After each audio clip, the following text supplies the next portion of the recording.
Olá, boa noite. Hoje é Dia dos Namorados e para celebrar vamos trazer o amor como tema da nossa conversa. Você sabe por que essa data é comemorada em junho? Poligamia, monogamia, poliamor. Quais são as diferenças? Como as relações afetivas ainda conseguem se manter na atualidade com o amor líquido? Essas e outras questões você confere aqui. O Amor está no ar e o Jornal da UFO também.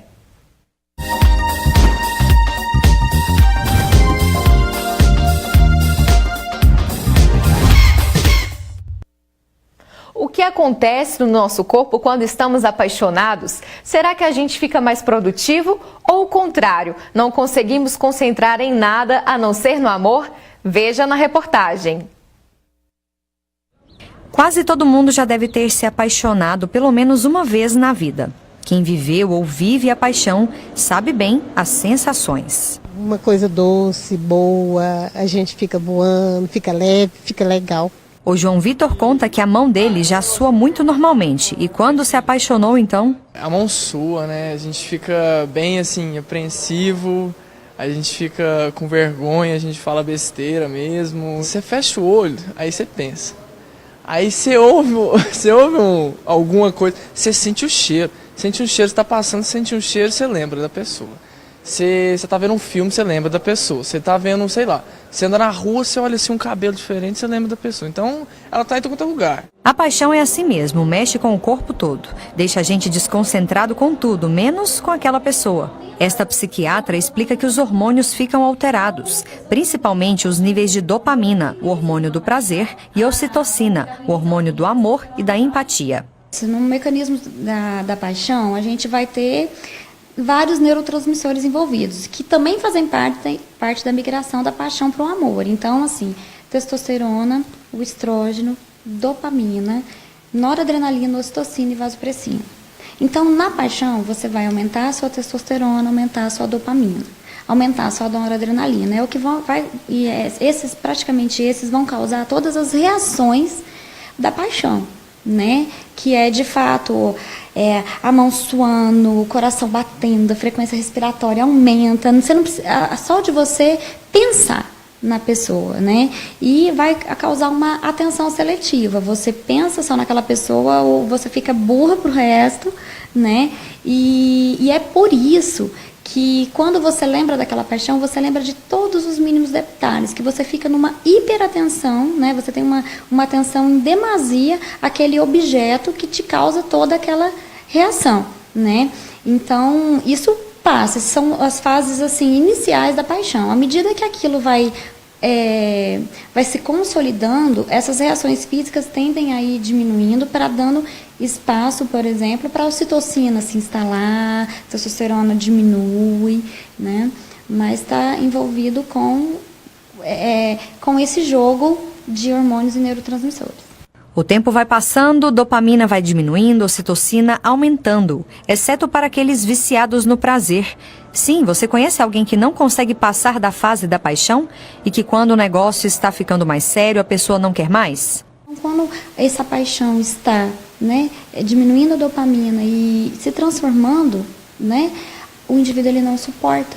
Por quê? Porque ele está viciado em dopamina e a nossa sociedade ensina isso pra gente. Então a gente fica na fase do conhecer, da novidade, da sedução. A partir do momento em que aquilo já diminui, né, as relações se desfazem. Só que às vezes aquilo não é um acordo entre os dois.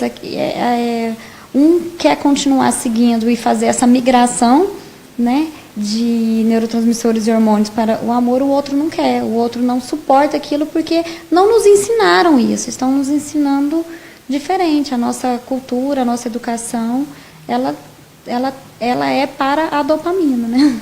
Ainda segundo a psiquiatra, a paixão dura em média 2 anos. Ela acredita que o que mantém relacionamentos, além daquela famosa química, é o esforço e a consciência do casal para manter o equilíbrio entre dopamina e ocitocina. Quando um casal detecta, né, olha, peraí, a gente está virando amigo, então o que a gente tem que fazer? Né? A gente tem que aumentar a nossa testosterona, aumentar a nossa dopamina, aumentar o estímulo.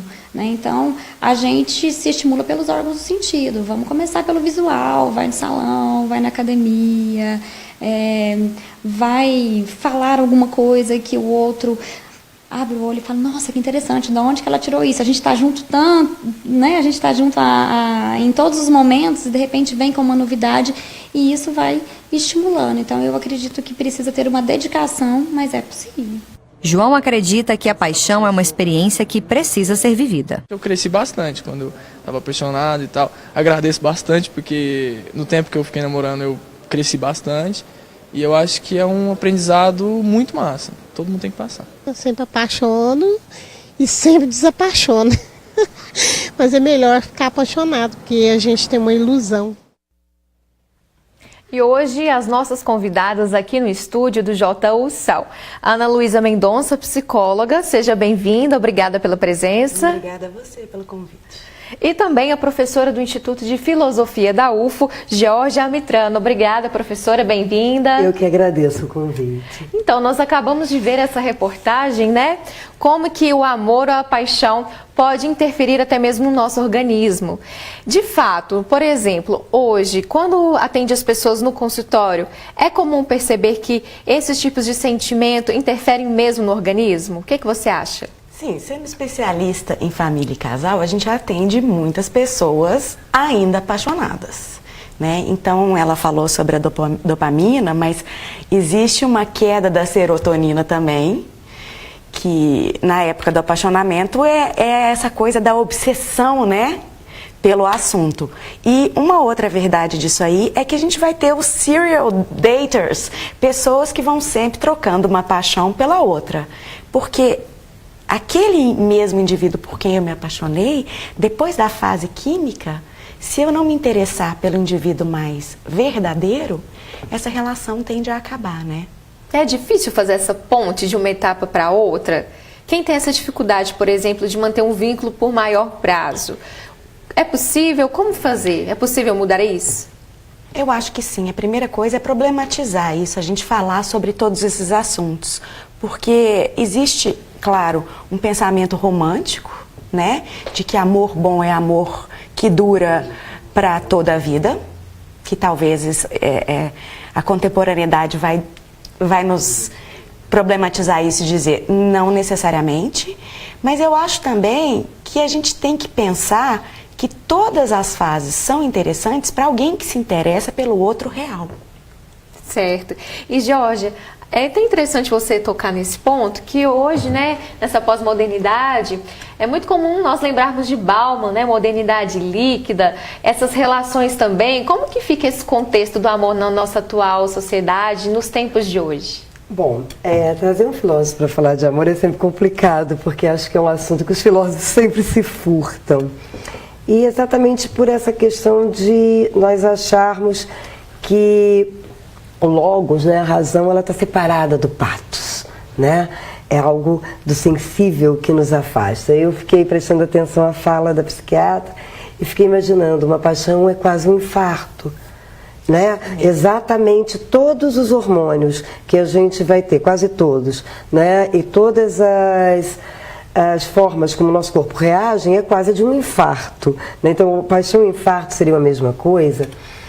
Essa questão do amor líquido, eu acho até um pouco pessimista demais. Não sei se concordo com isso, filosoficamente, até porque o amor, ele está o tempo inteiro. A gente fala a questão da empatia. O que é ter uma empatia? É ser namorado por alguém. Eu acho que é exatamente essa questão que muitas vezes a gente se furta em nome do amor romântico, né? Que a Ana Luísa falou. Ah, um amor romântico. Mas o que é empatia? Aquela garona que bate aquele papo. Isso é um enamorar-se que não necessariamente é um amor erótico, um amor romântico. Eu acho que essas questões podem e devem ser trazidas em tempos de hoje. Talvez essa garotada com poliamor, que eu também não sei ainda muito bem do que se trata, traga melhor ou apresente num primeiro momento para a gente o que seja esse namorar, que não precisa de eros, mas que tem um eros presente sempre. Ele não é necessário, mas ele está ali. Ele não é erótico, mas ele tem carinho, ele tem afeto. A filosofia é amor, né? Filia. né? É o amor, mas o amor igual a amizade. Tem amor mais bonito que esse? Interessante, né? É possível afirmar que a forma que nós aprendemos a amar, ela é cultural? Isso é passado pra gente desde quando somos crianças? O que você pensa sobre isso, Jorge? Infelizmente, eu acredito que sim. A gente, principalmente nós mulheres, né, crescemos idealizando ou tentando nos fazerem idealizar um príncipe encantado num cavalo branco, normalmente alado, alguma coisa bem romanceada, quase que um conto de fada. E isso cria, obviamente, expectativas. Eu acho que tanto a psiquiatra quanto a Ana Luísa falaram coisas muito interessantes nesse sentido, que nos colocam querendo aquela paixão ficcional no lugar de querer o amor real. O amor real também dá palpitação, né? É engraçado, porque os hormônios não deixam de estar ali. Não sei se eu prefiro infarto ou amor real. São emoções fortes, né? Ambos os casos. E seria, Ana Luísa, a indústria do cinema, por exemplo, do entretenimento também, uma das principais causas de talvez as pessoas se relacionarem de determinada forma, interpretarem o que é o romance, o que é a paixão, o que é o amor de fato? Com certeza. Eu acho que tanto a história familiar quanto cultural, né? A gente deve pensar em como afeta em gêneros diferentes, em classes sociais diferentes, em níveis de escolaridade diferentes. Mas eu sempre brinco que Hollywood acabou conosco, porque é muito filme maravilhoso para nos dar ideia e a gente rever as cenas, né? E imaginamos os mocinhos, né? Então, de uma criança de 6 anos a uma mocinha de 60, ainda vamos encontrar essas ideias permeando nossa subjetividade e até nosso inconsciente. O que é campo de muita frustração, porque você falou sobre expectativa. Então, o que eu espero é meu, não tem nada a ver com o outro, né? Exatamente. É um tema interessante, daqui a pouco a gente vai voltar nele, porque agora nós vamos mostrar uma curiosidade. 12 de junho, Dia dos Namorados, mas apenas no Brasil. No resto do mundo, a data é comemorada em fevereiro. Você sabe por quê? Confira. Valentine's Day ou Dia de São Valentim. É assim que o Dia dos Namorados é conhecido na Europa e nos Estados Unidos. Por lá, a comemoração acontece no dia 14 de fevereiro. No Brasil, desde 1948, o amor é celebrado no dia 12. A data foi escolhida por motivo exclusivamente comercial. A ideia de movimentar o comércio nessa época do ano foi do publicitário João Dória. O dia 12 foi escolhido por ser véspera da celebração de Santo Antônio, conhecido no Brasil como Santo Casamenteiro. Jorge, achou curiosa essa questão? O que você pensa sobre isso, essas datas diferentes? Como que o comércio, né, dita tantas regras, até mesmo o Dia dos Namorados, olha só. É muito interessante a questão posta, porque é a mesma questão do rosa e do azul do bebê, né? Foi uma liquidação pós-guerra que cria a questão e até hoje, eu sempre brinco com alguns amigos, mas eu me lembro bem, a Cinderela usava vestido azul e não rosa, e a gente diz que cor de menina é rosa e de azul, como se houvesse isso. Como se a gente precisasse efetivamente de uma data. E aí a gente vai tocar num assunto que nos é caro, não é a minha área, apesar de ser política, não é bem a minha área, mas pensar na questão do capital, né, o capitalismo, uma forma de você transformar relações em relações de trabalho, relações sociais, e não relações subjetivas, relações interpessoais. Você dá aquilo um valor econômico. Eu não acho que é muito bom, não. Apesar do romantismo. E o romantismo para todos os tipos de casais, eu sempre falo isso, que para mim é uma questão muito cara. O Dia dos Namorados é para homens, mulheres, casais homoafetivos, idosos. Idosos amam. Né? A gente tem uma ideia de que a terceira idade não ama, idosos amam, claro que amam. Crianças, né? Sem uma relação patológica de piana, de pais com filhos, também há esse amor. A gente talvez não precisasse tanto de um dia comercial. E talvez o dia de São Valentim fosse interessante, mas pensando culturalmente nas nossas raízes brasileiras, é legal que o nosso Dia dos Namorados, menos comercial, claro, seja a véspera do Santo Antônio. Não sei se as pessoas continuam roubando o filho de Santo Antônio, pelo menos essas são as histórias que me contavam, né? Mas que seja algo um pouco nosso. é interessante, mas ao mesmo tempo é complexo. Não, nada é uma coisa só. Eu acho que a gente não pode dizer que é uma verdade última sobre isso, né? Muito bacana. Daqui a pouco a gente volta à nossa conversa, ok? Será que vem chuva por aí? Veja na previsão do tempo.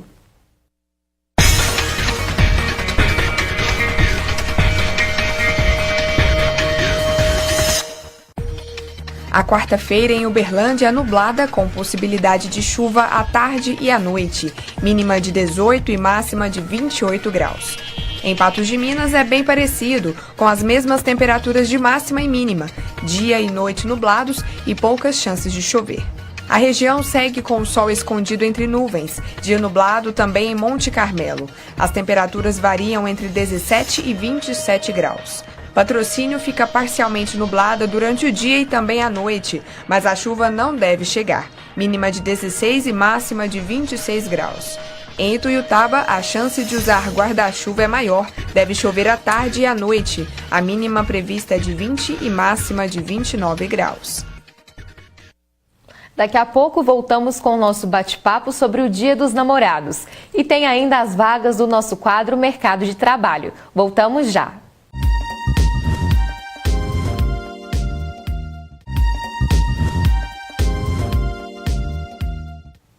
Precisa de trabalho? Tem vagas em Uberlândia. Olha só.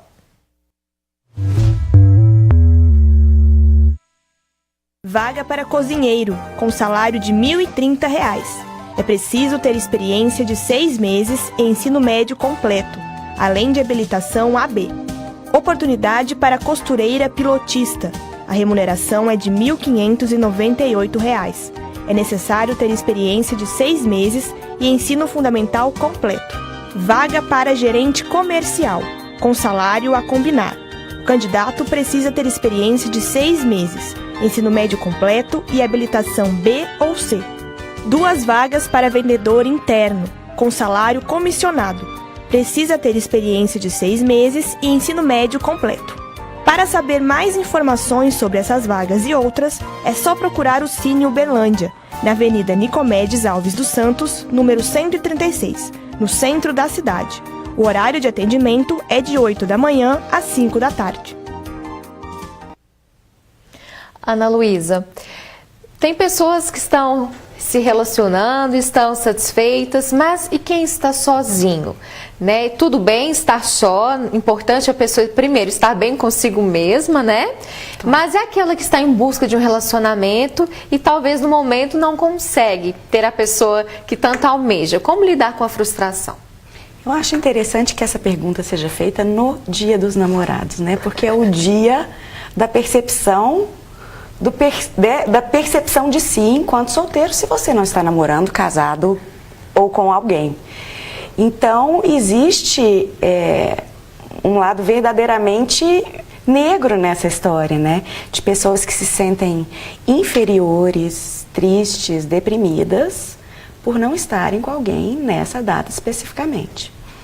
Agora, expectativa com relação à vida, todos vamos criar. E vamos ter que, de alguma maneira, em períodos diversos, reavaliar, né? Eu posso estar comigo e essa experiência de estar comigo mesmo ser maravilhosa, e eu posso estar numa relação, até mesmo uma relação duradoura, e estar numa relação desrespeitosa, abusiva, agressiva, etc. Então, O famoso ditado popular, antes só do que mal acompanhado, cabe nesse caso? Acho que cabe muito. Cabe muito. Acredito muito nisso. Claro que o consultório é um lugar onde a gente percebe também o lado pior, né? As pessoas procuram a psicoterapia só quando estão muito mal, mas a gente está na vida cotidiana percebendo os outros, né? E hoje é o dia de que quem está solteiro está triste e quem está casado está feliz. São só esses dois. Vamos relativizar, né? Ninguém é tão feliz quando posta no Facebook, nem tão bonito quanto sai nas fotos, e nenhum casamento é perfeito. Então hoje é o dia da gente falar que é um dia como o outro e que tem verdades que a gente preferia não olhar para elas. Essa questão que você citou, né, das fotos, das imagens, Hoje, em especial, as mídias sociais, o que não faltam são declarações, né? Professora, você acredita que essa exibição também, em excesso, isso é comum ou é fato? A sociedade hoje em dia gosta realmente de divulgar tudo e algo mais? Como que você percebe essa questão? Já tem um tempo que a gente já sabe que o nosso século é de uma sociedade espetacularizada. Então, a verdade é que o espetáculo é algo inerente ao século XX e, com certeza, ao século XXI. Mas eu olho com desconfiança essa crítica: as mídias sociais fizeram isso, aquilo e aquilo outro. A diferença para mim é que antigamente só quem poderia emergir no sentido de aparecer ao público eram os nobres e ricos que mandavam pintar seus retratos, mandavam pintar 10, 20 retratos, né? Seriam referentes às nossas fotos de Instagram por aí hoje afora. É algo complexo porque há uma exposição muito grande, ao mesmo tempo há um momento de você poder dizer algumas coisas. Muitas pessoas perderam pudores, isso é um fato e é muito complicado. Parece que acha que ele não há um limite entre o público e o privado, e ele há. Mas eu não vejo isso como algo do nosso tempo necessariamente. Eu acho apenas que a gente tem, infelizmente, ferramentas, não que elas sejam ruins, mas que fizeram que o pior de nós também pudesse aparecer. E num dia como hoje, pelo menos sempre a gente pode pensar em algo positivo, tirando as alfinetadas que alguém dá no ex-namorado, na ex-namorada, no amante ou alguma coisa do gênero. É um dia em que, no lugar de um exibicionismo, pelo menos aparentemente, né, eu espetacularizo meu amor pelo outro. Seria importante também, acho que a gente fala o tempo inteiro no amor, que o Dia dos Namorados seja um dia de olhar para o outro, né? Porque exatamente você perguntou sobre a questão da frustração, e a frustração, eu penso, a gente tinha conversado um pouquinho aqui no bastidor sobre a questão do ciúme, e eu penso num texto do Proust, né? nos textos do Proust, né? na Recherche, Em Busca do Tempo Perdido, e a filosofia, nos anos 60, traz de volta essa questão desse amor. E num diálogo entre signos de amor, um dos signos que é apresentado na filosofia, retirado da literatura proustiana, é o signo do amor, que é um signo mentiroso. Porque ele exatamente quer absorver do outro aquilo que é do outro. E ele nunca consegue ter a história do outro, porque ela faz parte do outro. Isso não é acolher o outro. Profundo, né? Talvez olhar o amor nesse sentido. Muito bom. Nossa equipe, né, do Jornal da UF, nós temos o costume de ir até as ruas para saber a opinião das pessoas, e é comum a participação no nosso jornal. Então agora nós vamos ver o depoimento de duas estudantes que no momento não estão se relacionando, estão solteiras, mas estão em busca do amor. Veja. Olha, a gente não quer namorar porque a gente tá de boa, mas se alguém quiser, a gente quer. Aí, tá? A gente não quer namorar, mas se alguém quiser, tamo aí. Estamos à disposição. Super. Ai, Deus me livre, mas quem me dera. Ontem eu comi bolo com os meus amigos para comemorar o Dia dos Namorados, porque tá difícil. Mas é isso aí, a gente continua aí na tentativa, vai dar certo.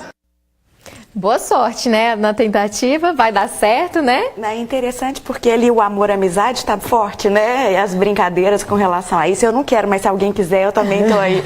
Então, mesmo quando eu problematizo e digo, olha, tô super bem sozinha, claro que eu quero amar, né? Tem toda uma brincadeira com relação a isso que eu acho que vale a pena a gente olhar de forma positiva. Ana Luísa, todo mundo foi feito para relacionar? Ou tem pessoas que não necessariamente precisam de ter esse vínculo para se sentir feliz, se sentir realizado? Eu acho que a contemporaneidade trouxe essa liberdade de que a gente pode escolher.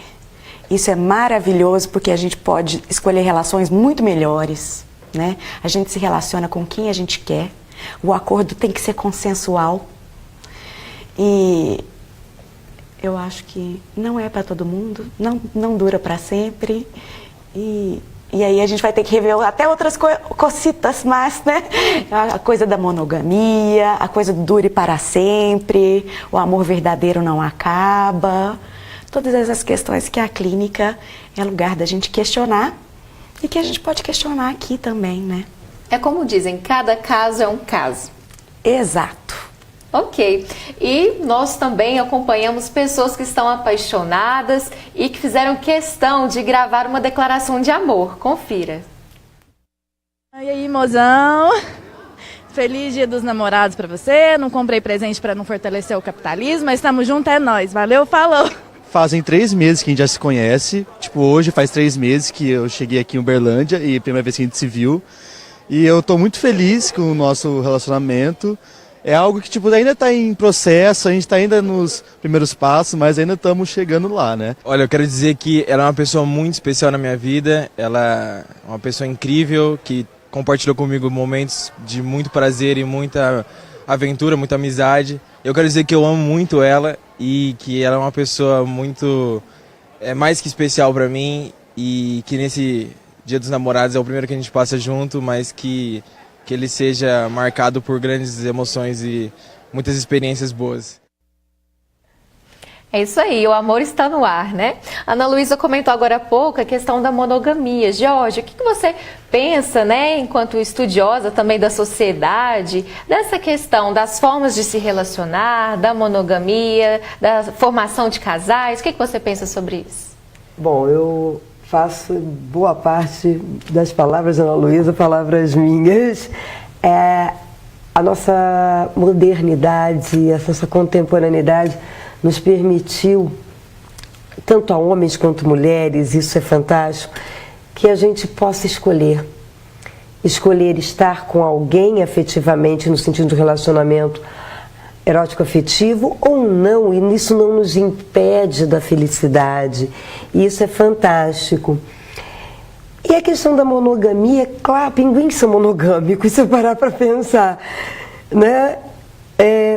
No nosso caso é cultural. Se a gente olhar para trás, nossos avós eram monogâmicos? A avó, sim. A avó provavelmente sim. Não, a avó não, o vovô não. Então é exatamente isso. Se a gente olhar ainda mais para trás, lá para meados do século XII, XIII, ali a monogamia não funcionava, principalmente na corte. Então o que é a monogamia? Também é um consenso, é uma escolha, que os acordos sejam bons para todos. Monogâmicos, poligâmicos, polimorfos, poliamor, todos eles é um acordo, mas que ele seja saudável. E consensual foi a palavra-chave. Porque a monogamia, quando ela é consensual, quando eu rompo com a monogamia, o nome disso é traição. Traição, exatamente. E quando eu estou numa relação que consensualmente eu não sou monogâmica, não existe tal palavra. Então a gente vai ter que rever um tanto de coisa. Normalmente a gente tem dificuldade com o novo, mas a contemporaneidade é o novo, né? Então todos vamos ter que rever. Nós as novas gerações, aqui, né? Exatamente. Estamos aqui para isso. Tudo muda a cada dia, né? É um assunto complexo, né? Mas tem que se pensar sobre, refletir, trocar ideias. Ok. Hoje, né, Dia dos Namorados, a data especial, e teve gente que foi ao shopping, foi às compras em busca de algo especial para a pessoa amada. Veja. Olha, nada fácil, viu? A esposa não ajudou muito com muitas dicas, mas tem muitas opções aqui no shopping, né? Vamos ver se a gente consegue encontrar algo que agrade. A gente tem que comprar um presente no Dia dos Namorados e outros dias também. Infelizmente, o nosso tempo chegou ao fim. É um assunto que rende bastante, né? Quem sabe em um próximo momento podemos falar mais sobre as relações, essa contemporaneidade. Quero agradecer sua participação, Ana Luísa. Obrigada. Volte sempre ao JU. Obrigada a você. Professora Georgia, muito obrigada também pela sua participação. Volte sempre. Eu que agradeço demais o convite. E o Jornal da UFO de hoje termina por aqui. Nossa equipe deseja a todos os casais um feliz Dia dos Namorados. Boa noite e até amanhã.